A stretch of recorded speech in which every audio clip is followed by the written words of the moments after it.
We will now move to our final panel of the conference, Session 7, titled Mount Rushmore and the Presidency. Our moderator this afternoon is Matthew Spalding. Dr. Spalding is the Kirby Professor in Constitutional Government at Hillsdale College and is the Dean of Hillsdale's Van Andel Graduate School of Government in Washington, D.C. Dr. Spalding is the author of numerous books, including the best-selling book, We Still Hold These Truths, Rediscovering Our Principles, Reclaiming Our Future. Please join me in welcoming Dr. Spalding and our panelists to the stage. Thank you all. Good afternoon. I want to begin by thanking Amity and the great work of the Coolidge Foundation for what they're doing, restoring Coolidge's standing, but also spreading and teaching his message. Our panel today is, we've called it the Mount Rushmore panel, and that's not just because of our chiseled good looks and granite features, but as an attempt to assess Coolidge's larger presidential legacy. Coolidge spoke at the dedication ceremony at Mount Rushmore in the summer of 1927, when that work was just beginning to take shape. There he spoke briefly about the four presidents to be inscribed in the memorial. Washington, the foremost disciple of ordered liberty, not outranked by any mortal greatness. Jefferson, whose wisdom ensured that government should be entrusted to the administration of the people. Lincoln, who demonstrated the permanency of our Union and extended the principle of freedom to all the inhabitants of our land. Theodore Roosevelt, who saw the principles for which these three men stood might be still more firmly established. Future Americans, Coolidge concluded, will know that the figure of these presidents has been placed there because, by following the truth, they built for eternity. The fundamental principles which they represented have been wrought into the very being of our country. The question is, where does Calvin Coolidge fit in our presidential pantheon?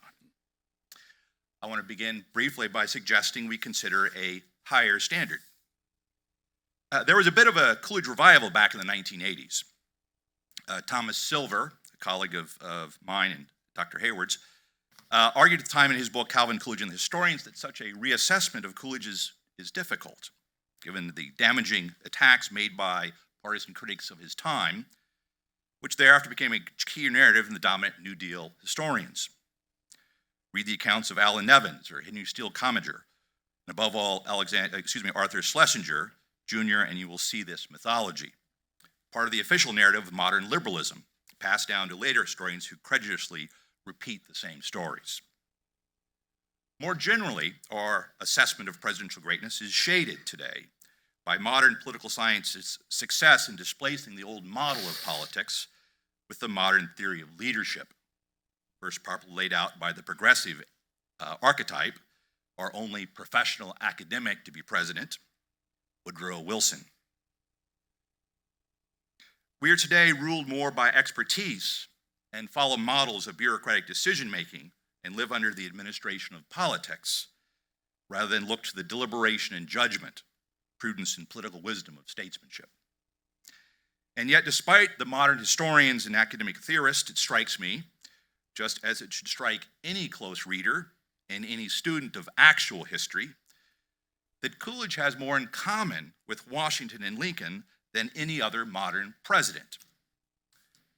When Reagan famously replaced Thomas Jefferson's portrait in the cabinet room with that of Calvin Coolidge, spurring that earlier revival, 30th president, I think it was not a displacement of Jefferson as much as a recognition that Coolidge may well be the best representative of the 20th century Jeffersonianism. That's because Coolidge, unlike the dominant intellectual and political progressives of his day, or our day for that matter, understood deeply the transhistorical ends and ultimate purposes of the American regime, especially as expressed in the Declaration of Independence. After Lincoln, who was following Washington and Jefferson, Coolidge was the most significant and substantive interpreter of those concepts. The progressives understood politics to be determined by the spirit of the changing times, hence progress, and the need for progressive leadership. Coolidge thought that things of the spirit would come first, and that no advance or progress can be made beyond the fundamental truths of the Declaration.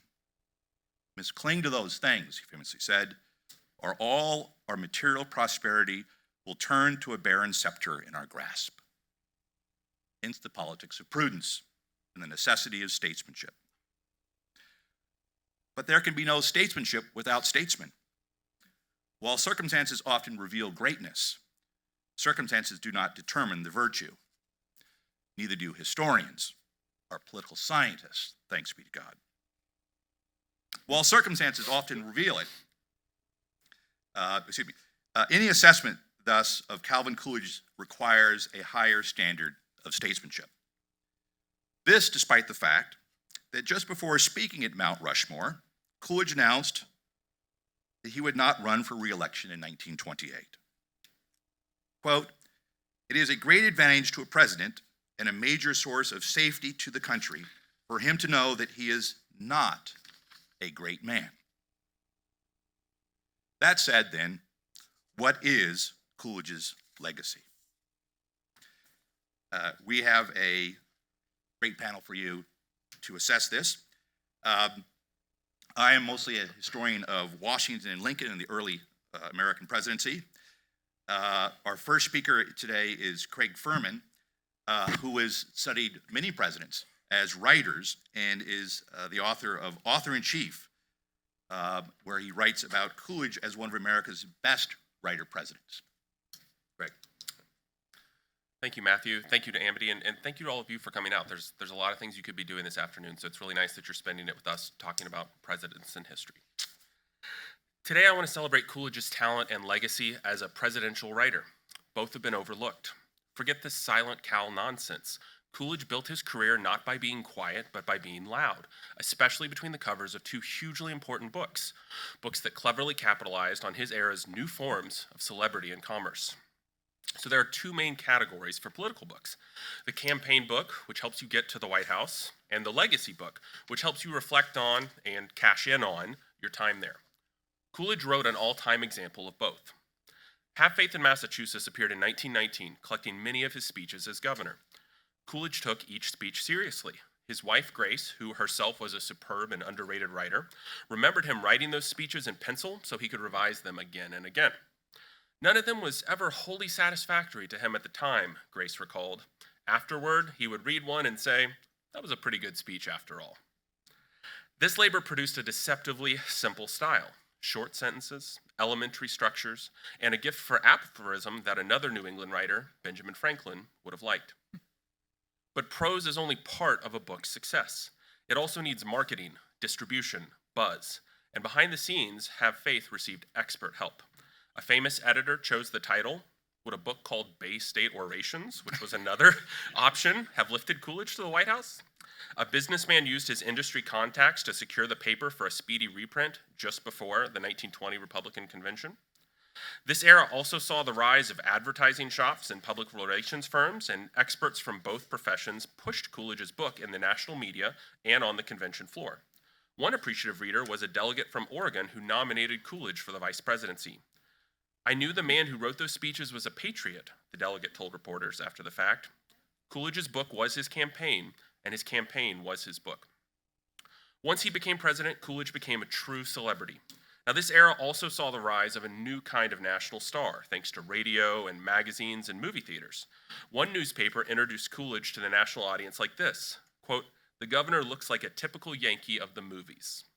Consumers wanted to glimpse the personalities and personal lives of their celebrities, to know not just what they'd accomplished, but also what brand of cigarettes they smoked. One reason Coolidge was so popular as a politician was that he could appeal to both forms of celebrity at the same time. He came from authentic Vermont farmer stock, but he was also happy to pose on that farm for photographers. Coolidge was also a writer, still, though he had less time for it as president. During his second term, the New York Times declared him the most literary man who has occupied the White House since 1865. And that, by the way, that when Coolidge saw that article, he actually wrote a personal letter to the reporter, the correspondent at the Times, because that meant so much to him, because he was somebody who really cared a lot about his writing. But that lines like that created these expectations that were huge for Coolidge's presidential memoirs, which appeared in 1929. The book began as a series of essays in Cosmopolitan, which was a general interest magazine at the time. Mr. Coolidge's own story blared the April cover, and the first essay gave readers the personal insights they craved from their celebrities, especially in Coolidge's account of his teenage son, Calvin Jr., who died of an infected blister while the family lived in the White House. Coolidge's accounts remain not just personal, but beautiful and brutally honest. I'm going to read you some lines here that really still hit even today. In his suffering, Coolidge wrote, "My son, he was asking me to make him well. I could not." The most powerful man in the world admitted that in this moment he felt powerless. Even years later, he remained lacerated and unsure. Quote, "If I had not been president, he would not have raised a blister. I do not know why such a price was exacted for occupying the White House." As Coolidge put it in his essay's final line, "It costs a great deal to be president." On the morning that issue went on sale, Grace went out early to buy it at a newsstand. And it was a good thing, because by the end of the day, the issue had essentially disappeared nationwide, even though Cosmopolitan had printed hundreds of thousands of extra copies. Scalpers were selling copies for $1 a piece. Cosmopolitan received requests for additional inventory from 2,000 cities. Calvin Coolidge, noted Publishers Weekly, has received more publicity in one day than the author George Bernard Shaw receives in 3 years. Coolidge's autobiography became a massive bestseller and made him quite wealthy. It is also remarkably brief and remarkably honest for a political memoir. Perhaps some of this conference's other presenters might benefit from his example. Taken together, Coolidge's books prove that Silent Cal was actually a wonderful writer, a careful reader, and a savvy celebrity. Today, it's easy to miss each of those qualities in him, but it's also worth asking what qualities matter the most then and now. After all, in Washington, we have plenty of celebrities, but do we have enough writers and readers?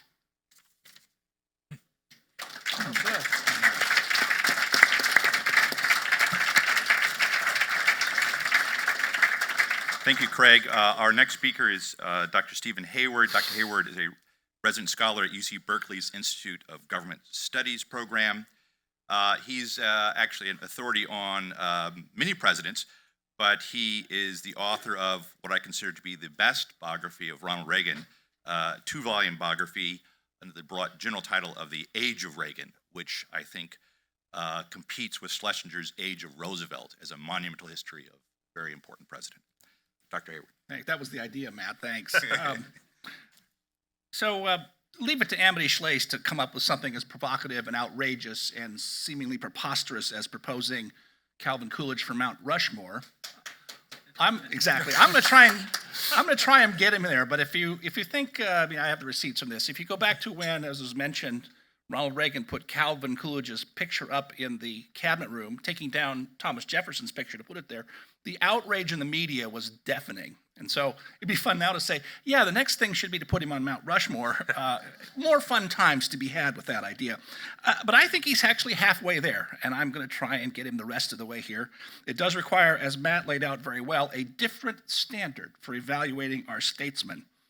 There has been a rise in his reputation. Matt mentioned a couple of key figures like Tom Silver. Paul Johnson got a lot of the story right in Modern Times, of course, culminating in Amity's spectacular biography, and this foundation, of course. When I was in college, back around the time of the Boer War, I think, my contemporary history professor, going through, the run-up to the Depression, said of Calvin Coolidge, and this is all he said of Calvin Coolidge, was, well, if you took the Washington Monument and dug a commensurate hole in the ground, that would be a fitting monument for Calvin Coolidge's contributions to America. And that was it. No argument, no specifics, nothing to go to substantiate this view. There are giggles from the students. And of course, I sat back and thought, well, if my professor's saying that, surely Coolidge is probably an interesting guy. The opposite must surely be true, because that's usually a safe guide for a lot of college professors, right? And then Greg said something important. He has that reputation of silent Cal. And you make a very important point. He was not silent at all. The historians, in their superficial approaches, they love to treat his sort of taciturn nature that's legendary, and it makes for fun reading. But I've always thought there was a secondary purpose to attaching the label Silent Cal to him. And some of that came to sight in some of the reading Matthew Tweeden just did of that 1924 address to the Bar Association.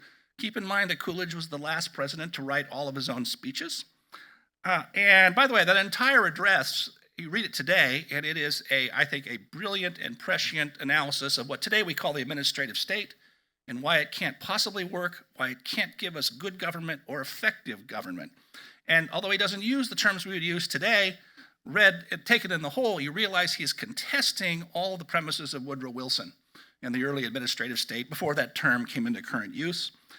And so I always thought later on, the reason that the historians who disliked him wanted to call him Silent Cal is they hoped that you would ignore what he said, because if you read it, you might be persuaded by it, which I think is definitely the case. Why the excerpts that Matthew Tweeden shared with us seem so compelling today, a century later. But I said we need, and Matt suggested we need a new standard. And Matt raised the problems with the way we do it now. If you think about the presidents who top all of the rankings that come out periodically, it's always, I leave Washington aside for various reasons, as he's sui generis, but it's always Lincoln, Franklin Roosevelt, Woodrow Wilson. Lately, Ronald Reagan makes the top tier for some historians. And then there's a close second tier that usually has Truman, Eisenhower, Kennedy, and perhaps Andrew Jackson and Theodore Roosevelt. And all those people have something in common that Matt laid out, but I'll sharpen a little further. Several of them governed in times of acute crisis, usually a war or some foreign policy crisis, or the Great Depression, certainly a domestic policy crisis, and or they're people who contributed to changing the institution of the presidency itself. That would be Andrew Jackson and Theodore Roosevelt. And so this makes perfect sense for conventional history. You like drama. You like great crises. You like to say, oh, the person, did things. And even if you think, as I do, my opinion, just mine, is that Woodrow Wilson was largely a disaster, whose legacy has been a disaster, and that Franklin Roosevelt did almost everything wrong, we still esteem those great presidents because they were on the scene for all of this. And to the degree they think they mastered them or we got through it, we rank them very highly. And that is, I think, the wrong way to go about it. The point is, Coolidge had the misfortune, from the conventional point of view, of governing during quiet times, although even that's not quite right. I think John Cochran in the last panel made a very good point about how Coolidge didn't get in the way. There could be 5 or 10 or 100 good books written about how politicians, and especially regulators, will see some favorable trend happening and then try to get in front of the parade and just screw it all up. I'll just give you a couple of examples from some of you young people in the audience, and some an old guy. We could have had cell phones at least 15 years earlier than we got them, but for hidebound federal government regulations that prevented the market from emerging. And my favorite story that almost no one knows, and I really need to write this up in a more prominent way than I ever have. You go to the late 70s, that's about halfway between today and the age of Coolidge. And the fax machine was starting to be commercialized, and it was slow and expensive and clunky, but you could see it was going to change the nature of the way offices work, put couriers out of work, and so forth. The post office shows up at the Federal Communications Commission and says, in the law, we have a monopoly on the transmission of all first-class mail. And these fax machines are going to be transmitting mail. Therefore, FCC, you should restrict fax machines to be only installed in post offices, so that to send a fax, you would have to go to a post office to send it, and someone on the other end would have to go to the post office to pick it up. Now, fortunately, even in the late 70s, which was very regulation happy, the FCC said to the post office, that's a nice theory, go pound sand. But you can imagine what would have happened if the FCC said, you're right, I'm sorry, you can't sell fax machines commercially. They have to be limited to post offices. You can see what would have happened to the rollout of that technology. And by the way, the final irony here is I'll mention fax machines to college students, and they say, what's a fax machine? Right? It's now obsolete, right? But there you go. That is the mentality of government that will decide it wants to. And going on and on with those examples. John mentioned what's our future now with AI and biotechnology, all kinds of problems of how people want to get in and control all that. In fact, I'm just free associating here. I just read yesterday that there's a World Government Conference going on right now in Doha. I didn't know we had such a thing. It meets every year. It's the same people, the World Economic Forum, and there was Klaus Schwab saying, we need to have some world institutions to govern artificial intelligence. So there we go.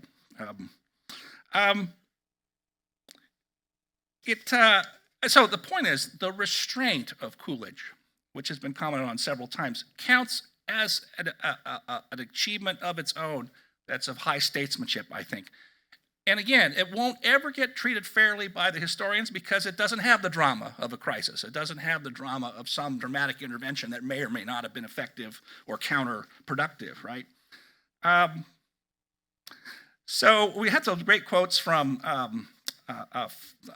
Matthew, which I was going to repeat, but I won't use them since he just did, from that great Bar Association address. The point is, if we think instead about what we want in our statesmen, what qualities of character, what depth of insight about our Constitution and about how our society works, we would say we want more people like Coolidge. I say, again, Matt suggests this, I put it this way: Coolidge was the last of our presidents in the model of the founders. Every other president since him has been in the Teddy Roosevelt, Woodrow Wilson mold of being an activist to one degree or another in both parties. And so Coolidge was the last of the statesmen who would have fit comfortably alongside Jefferson and Madison and so forth. And the point is, we could use more presidents today with that disposition. And if we were oriented to seeking that out, I think the case for Coolidge's, what I call small r Republican greatness, means he'd be the person who would go up first on the new Mount Rushmore of modern presidents. Thanks. Well said.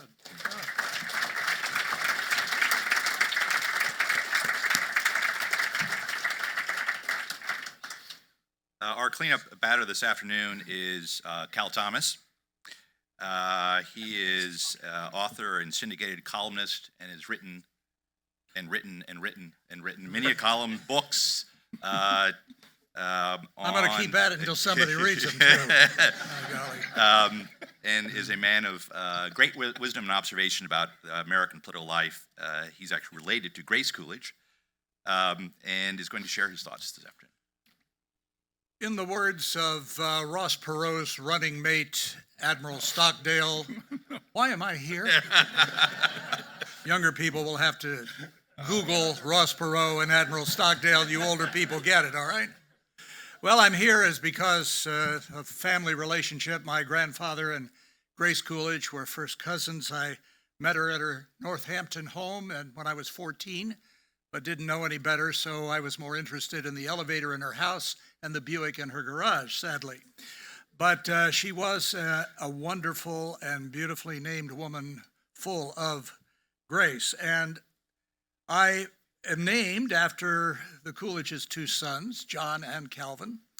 And I remember my mother, who said that she had gone to John and Florence's wedding. I remember this because she kept a piece of the wedding cake in our freezer for years, along with a frozen hamburger and chicken. And I said, Mom, I think this has been in here long enough and needs to be deeded to the Smithsonian. So that's my relationship with the Coolidge family, and it's my grandfather told me a great story.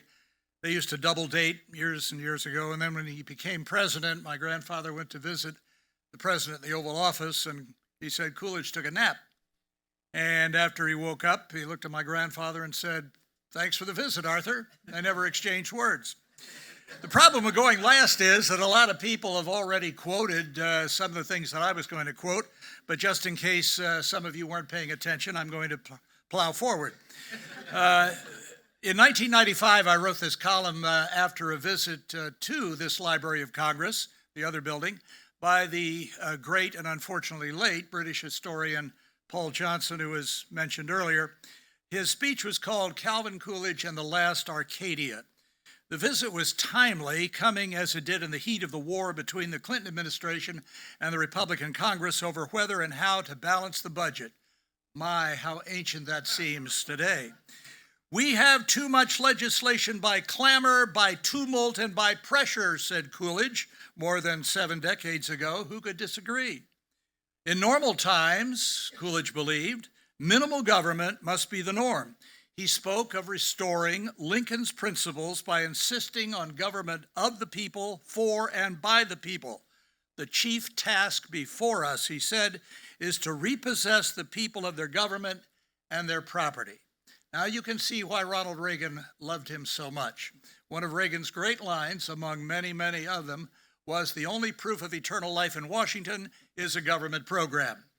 I like to say that it's easier to kill a vampire than a government program, but the analogy is a good one because both suck the lifeblood out of their hosts. See, what I make up for in intellectual depth, I try to cover up with humor. Property and profit, Coolidge believed, were keys to national prosperity. When government attacked such things, it weakened the nation and government itself. Don't expect to build up the weak by pulling down the strong, he said in his 1914 inaugural address as president of the Massachusetts State Senate. Oh, if that philosophy were only embraced today in our age of envy, greed, and entitlement. It remains a powerful rebuke to the current welfare state, which believes in punishing the rich by ever higher taxation in order to subsidize the poor and thus perpetuate them in their poverty. The normal must take care of themselves, Coolidge believed. What's normal today, right? Self-government means self-support. Ultimately, property rights and personal rights are the same thing. History reveals no civilized people among whom there is not a highly educated class and large aggregation of wealth. Large profits mean large payrolls. It was essential, Coolidge believed, to judge political morality not by its intentions, but by its effects. By that standard, the welfare state and big government are dismal failures. In his 1925 inaugural address as president, Coolidge said, "Economy is idealism in its most practical form." Coolidge held the line against encroaching government while it expanded nearly everywhere else. Of those who came to power at the same time as Coolidge, Paul Johnson said all the most notable were dedicated to expanding the role of the state. Mussolini, supreme in Italy from 1922, put it bluntly, everything within the state, nothing outside the state, nothing against the state. Stalin, in power from 1924, began his great series of 5-year plans for the entire country. From Turkey to China and Saudi Arabia, said Mr. Johnson, all of them took government into corners of their countries it had never before penetrated. Even France and Belgium were rampant interventionists. To those who slight the Coolidge era as an early version of looking out for number one, Paul Johnson has a rebuke. This new material advance was not gross and Philistine as the popular historiography of the 1920s has it. Middle-class intellectuals are a little too inclined against poor people acquiring for the first time material possessions, and especially luxuries, of a kind they themselves have always taken for granted. In a democratic and self-improving society like the United States, when more money becomes available, the first priority for both local governments and for families is to spend it on more and better education. That is certainly what happened in the 1920s. Total education spending in the United States rose fourfold. Illiteracy fell from 7.7 to 4%. Book clubs started. Americans voted for the top greatest men in history. They included Shakespeare, Longfellow, Tennyson, and Dickens, who are now, of course, expunged from many English and other literature programs in our so-called institutions of higher learning. More institutions, I would argue, than higher learning. Coolidge's final rebuke to modern times, noted Paul Johnson, was this. He was not exactly popular, but he was hugely respected. Well, I would disagree, of course. I think he was highly popular, as others have pointed out. How out of joint, though, is our day when popularity is everything and respect is an Aretha Franklin song. Thank you.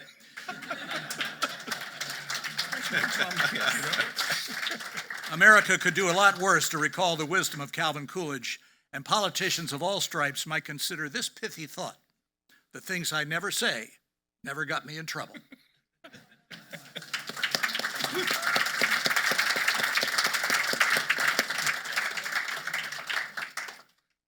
So we're going to have a little discussion here for a few minutes before we open it up to you. You guys might have some thoughts based on our comments as well, but I wanted to begin by picking up on something Steve Hayward mentioned, the top presidents that usually come out in the listing of most of the rankings. The one outlier, of course, that he both mentioned but also we didn't quite fully address was actually Reagan, which is to say that when you commented that all the modern his presidents, past Coolidge, really are themselves progressives, or at least are subject to the modern progressive view of how we look at politics. Does that include Reagan? You've obviously written on him, and how do we assess that? And as a way, I want to draw. Craig, Reagan wrote a lot of his own things. There have been. How do we assess this? Is there anything there we can work with? Because at some point, the question then is, can we have another Calvin Coolidge-like president in the modern era? But back to about Reagan, how would you assess that? Well, yeah, I mean, oh boy. On one hand, I want to say how much time we got, and that would be the wrong way to start out. Yes. Exactly. Look, I'll just say he was the closest to, and of course, he said his two Right. models were Coolidge and Eisenhower. I left out Eisenhower. Well, actually, I put him in the You the mentioned second the ranking, tier, yeah, right? right, second tier. It is not an accident, I think, that the initial evaluations of Coolidge in the 50s and of Eisenhower during his presidency and after were very similar. He was a do-nothing guy, didn't talk very much, unimaginative. And Eisenhower's reputation has arisen in many of the similar ways as Coolidge, a certain amount of self-restraint. And Reagan's a little tricky because we called him the great communicator. And so he was not silent. He was not shy. He was a very gregarious guy. But I think partly that was the necessity of the matter. He understood that we do live at a time of these various low-grade crises. The Cold War is a crisis.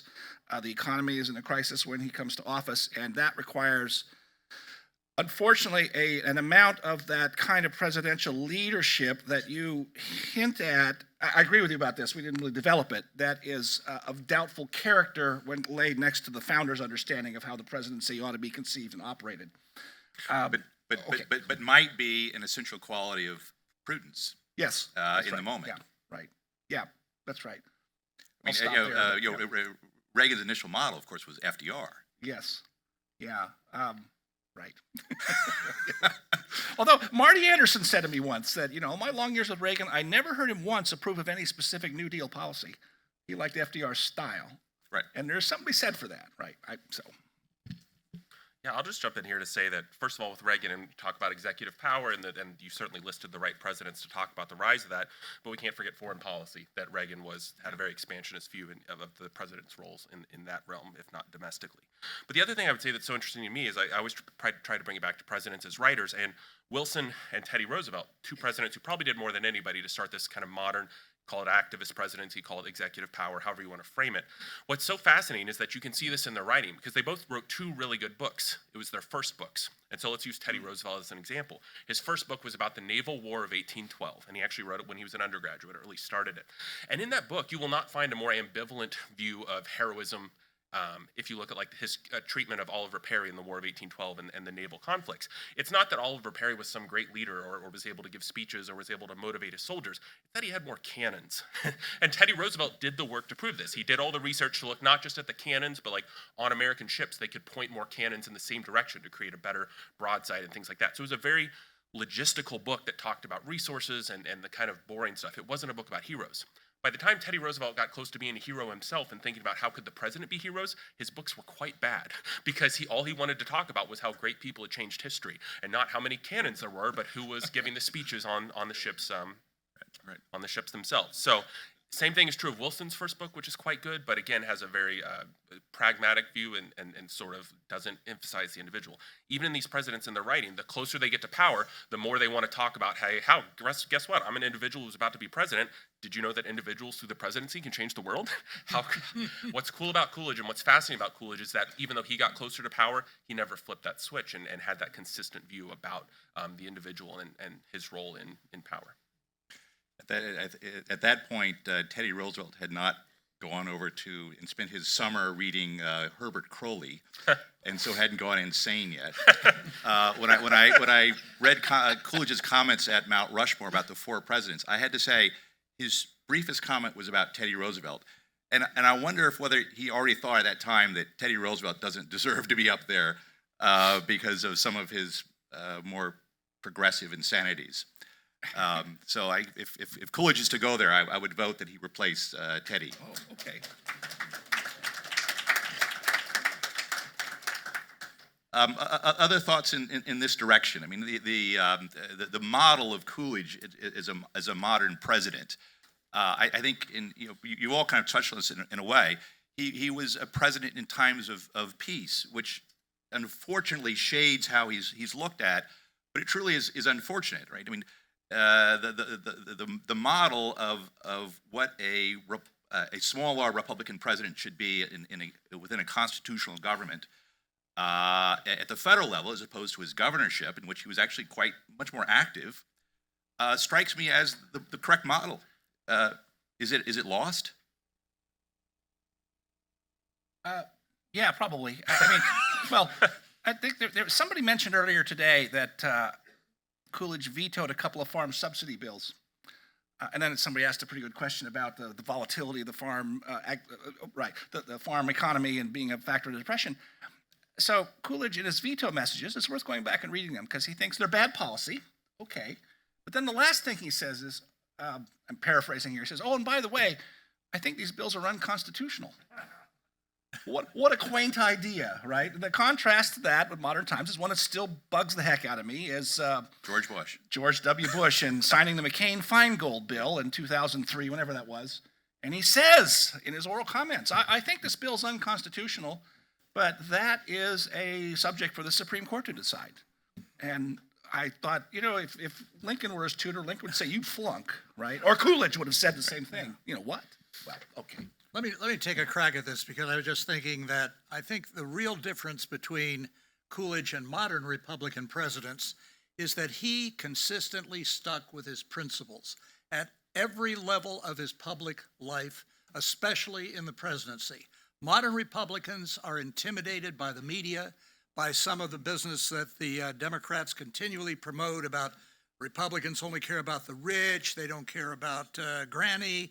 You saw when Paul Ryan came up with a plan to reform Social Security and Medicare, the left came up with an ad that showed Paul Ryan, not exactly a lookalike, pushing Granny in a wheelchair over a cliff. Now that just was, and Republicans run in fear. Reagan, as great as he was, did preside over tax increases. Bush 41, in his inaugural address, reached out the hand of friendship to Speaker Jim Wright, who promptly cut it off and led Bush to violate his read my lips, no new taxes pledge. And Bush said he made the deal because Wright promised to cut spending. Well, if I were president, God help us all, I would say, no, you go first, okay? Because that's where the problem is. It's not in the revenue, it's in the spending, as was pointed out on several other panels.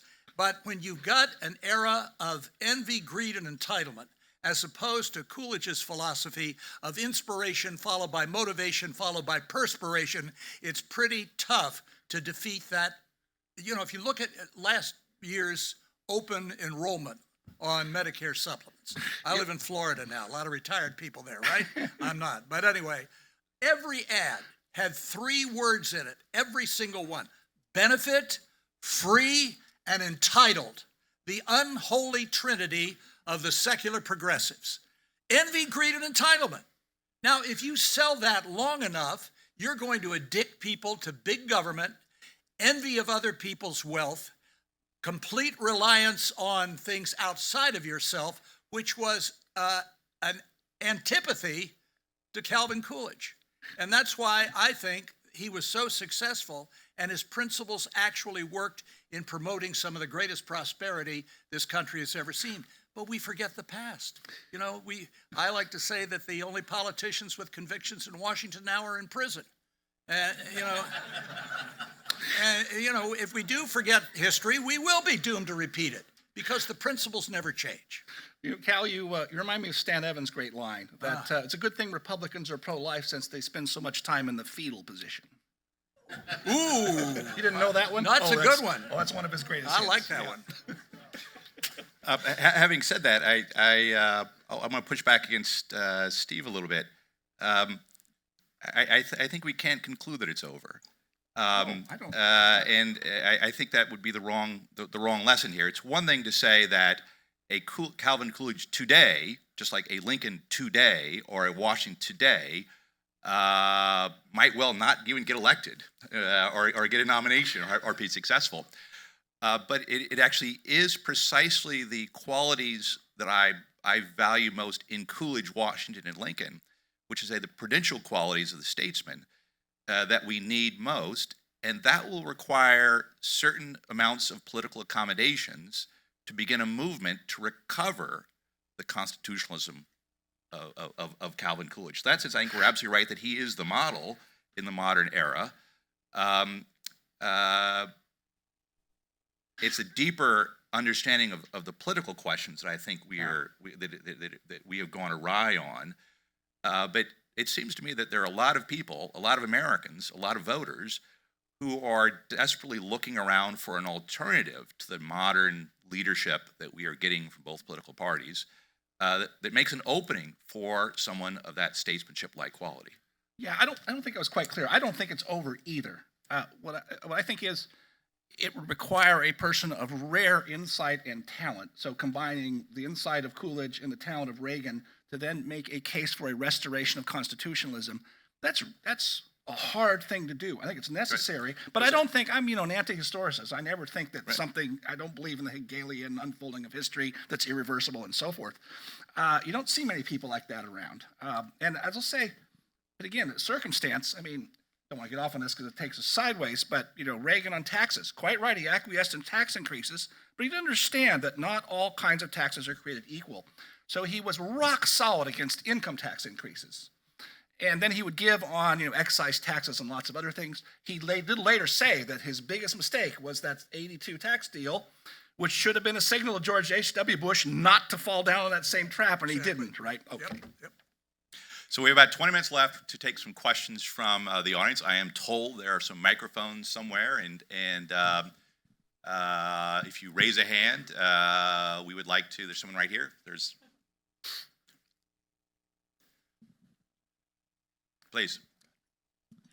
Hi, my name is Audrey Camina, and I'm from San Francisco, California. This question is for Mr. Cal Thomas.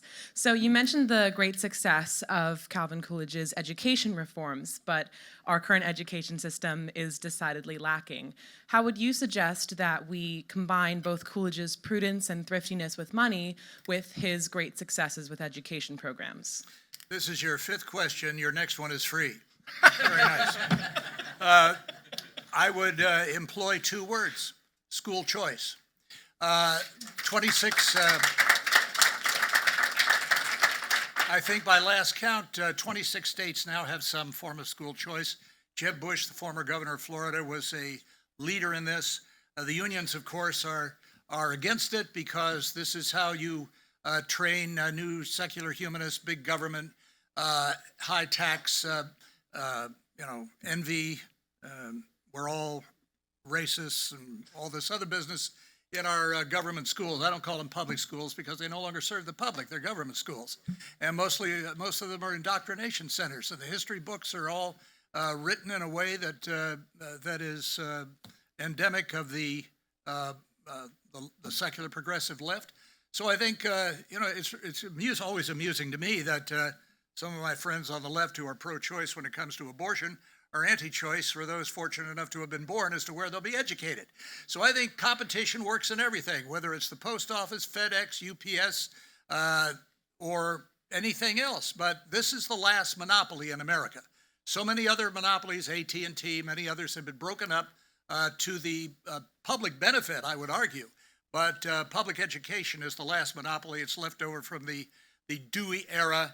We've gotten rid of any kind of moral foundation, as the McGuffey readers taught for years in our public schools: respect for parents, love of country, all of these things. And now we have saluting all sorts of flags. We have the Black National Anthem of the Super Bowl. We're all parts of tribes now. We're hyphenated Americans. This is not healthy for a nation that is going to move into the future with the kind of values that Coolidge had. Thank you. 5 questions. Very good.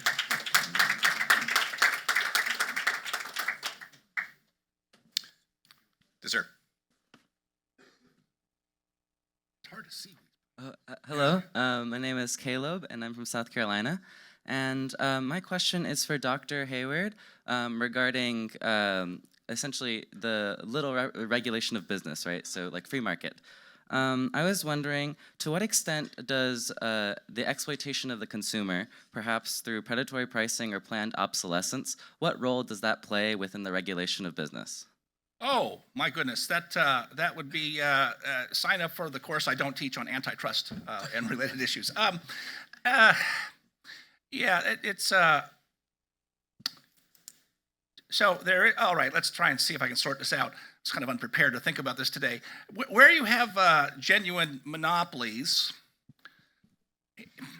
even they tend to not endure that long. It turns out if you go back to the trusts, which really started the antitrust enthusiasms of the late 19th and early 20th centuries, a lot of them, before you had robust antitrust laws starting really in the Wilson years with the Federal Trade Commission, a lot of them tended to fall apart all the time. It's like the OPEC oil cartel, which can be very effective in raising prices and limiting output in the short run, but they're always falling apart and lacking discipline.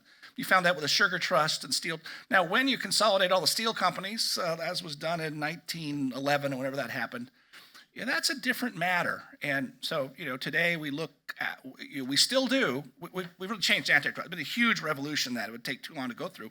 But we still do block airline mergers when it looks like you'd lock up one airport for just one airline and they'd have no price competition. We still do that, and that's probably reasonable.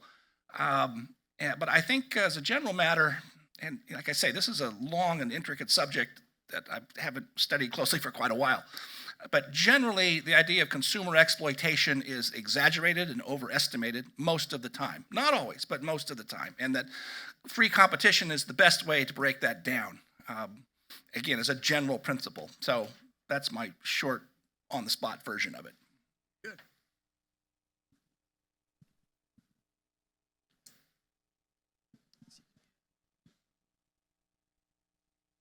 By the way, Amity, you just get the greatest cross-section of students here with the most interesting, anyway. Really? So, Yeah. Hi there. My name is Camden Dempsey. I'm from Colorado.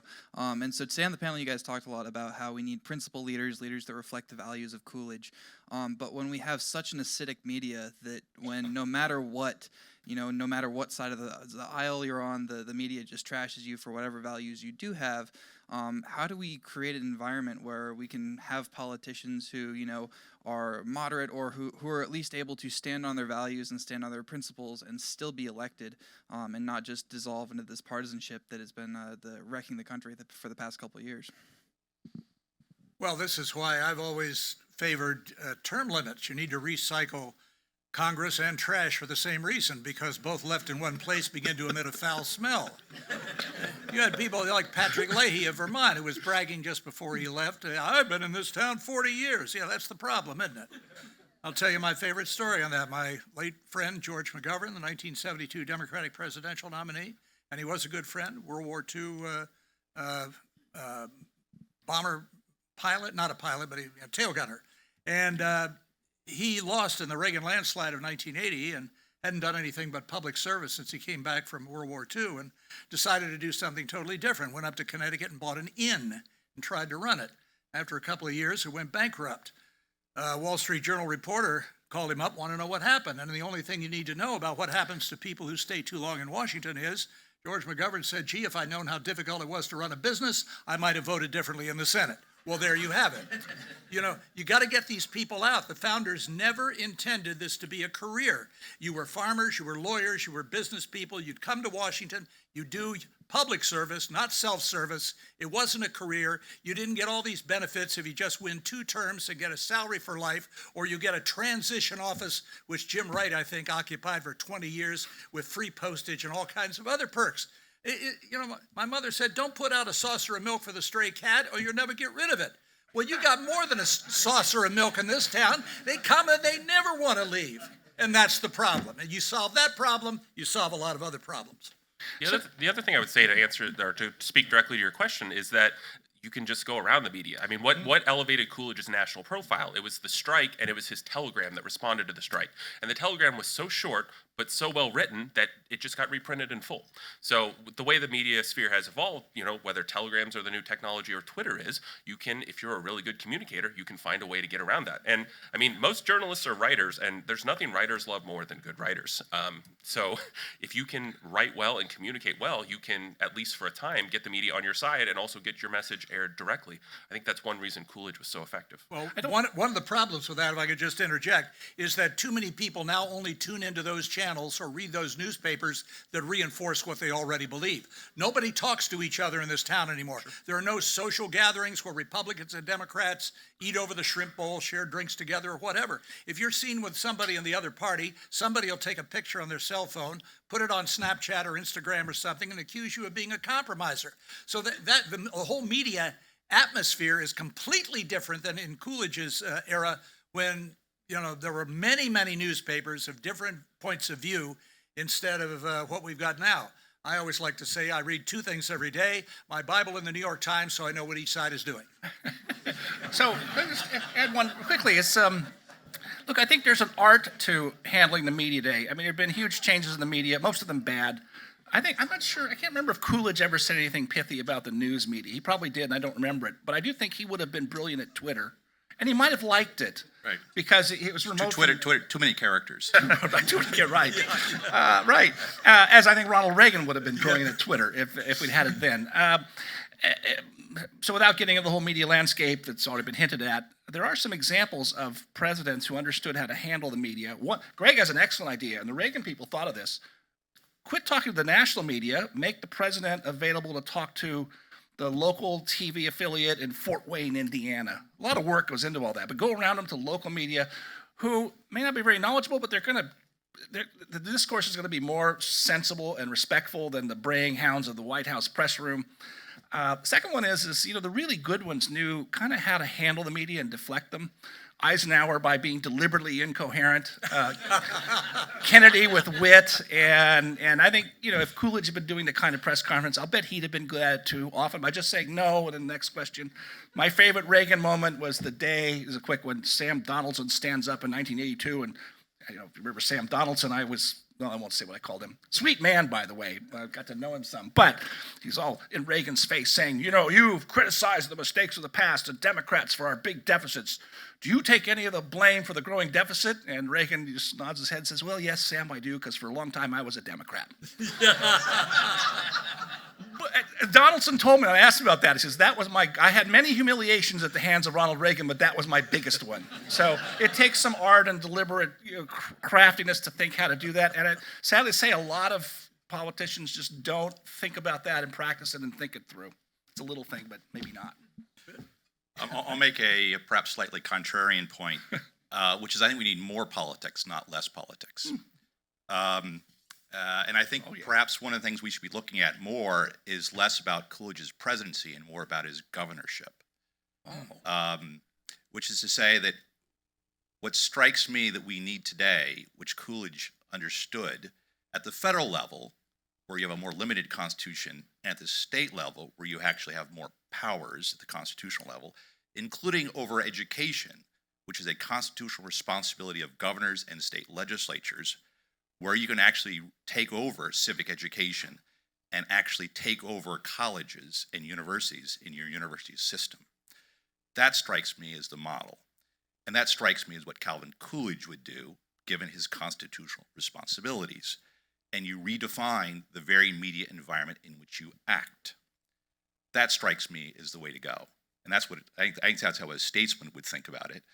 And I think that's, we're too nationally focused. I mean, the point of the media would go right along with that. We need more aggressive governors. And I think Calvin Coolidge would be one.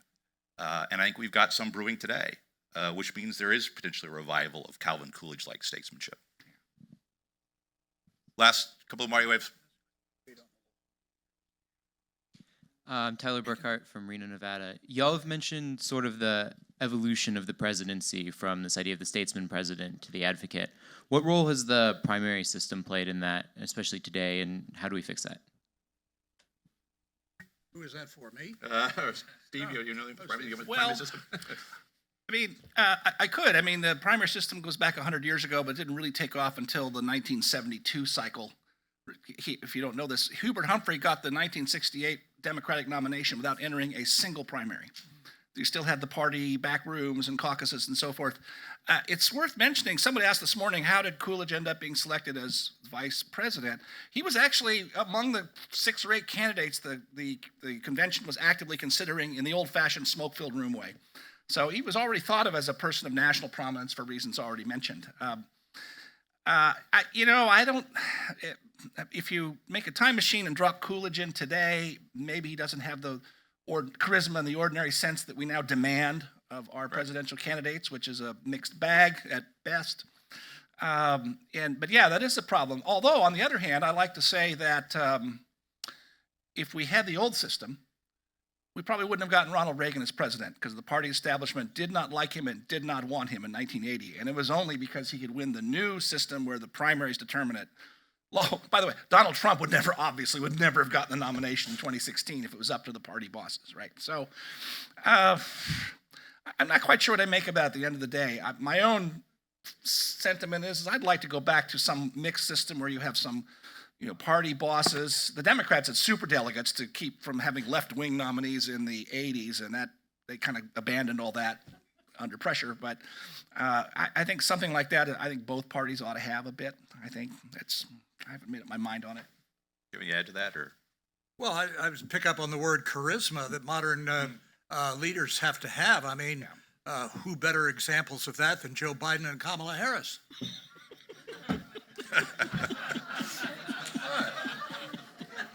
Just following That's through good. it. Yep, that's right. That's very good. That's very good. I thought Joe Biden campaigning from his basement was a brilliant strategy for him. He didn't need to govern that way too, but he hasn't. Yeah. Way in the back. I'm Daniel Wright from Jacksonville, Florida, and I wanted to, first of all, thank you for all of you being here this afternoon and closing the sessions. I would say that to dovetail on what has been shared in this session about making good readers, working on what do we do? Well, model and guide toward good reading. Propaganda seeks to present a part of the facts, to distort their relations, and to force conclusions which could not be drawn from a complete and candid survey of all the facts.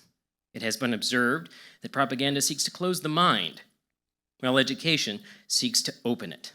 This has become one of the dangers of the present day, from January 1925 when he spoke to the Newspaper Editors Association. Modeling good reading, and just like de Tocqueville said, if you're studying good reading or good writing, you become better by studying those established forms. So one way to go around, model it, and share it. Thank you. And a good example of great reading, which I think Dr. Kimber mentioned, is autobiography. Sure. What a beautiful autobiography of Coolidge. It's a wonderful book, and there's a story in there where he talks about Franklin and how much he enjoyed reading Franklin and how he would come home from school and just copy Franklin's writing out just to kind of internalize the rhythms and kind of see what good writing felt like. And then his dad came in and said, I don't know why you're wasting your time. You're not at school right now. It's time to go work on the farm. So you can see both sides of it. I tend to side with Calvin more than his father, but yeah. Right. Were you going to add something, Steve? Or? Yeah, I don't need to. Hi, my name is Sophie Scher. I'm from North Carolina. So a lot of today, really enjoyed hearing about sort of the values that made Calvin Coolidge and the founders so great as stewards of our nation.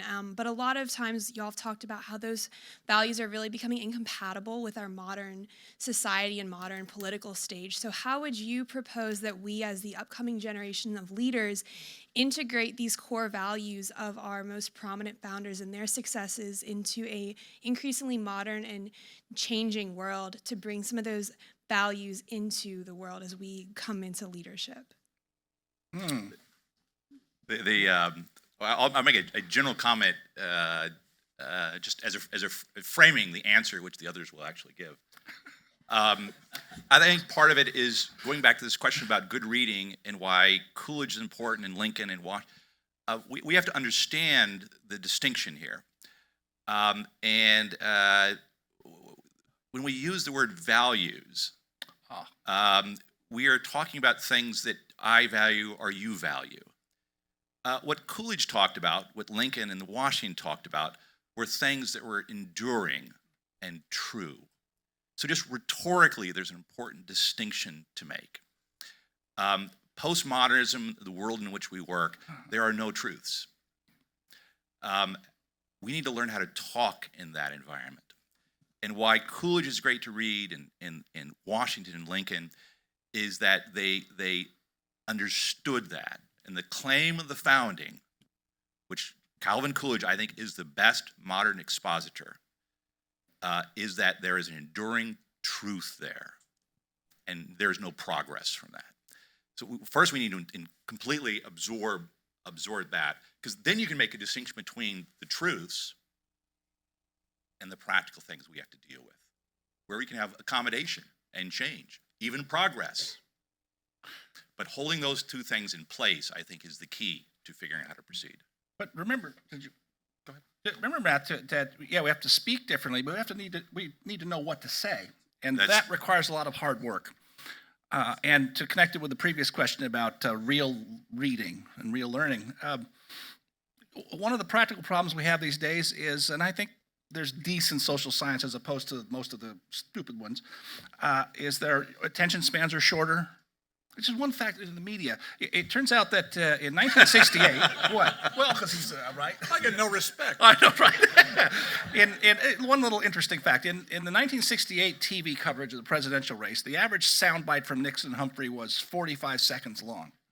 So you actually get several complete sentences and the German argument. By 1988, just 20 years later, the average soundbite on the network news was 8 seconds long. So just sentences. This is probably a precursor to Twitter in some ways, right? Right. And I think, you ask somebody, I mean, the kind of dialectic, and I mean in the serious Socratic way you saw in the Lincoln-Douglas debates where they argue with each other for an hour For hours, each. right?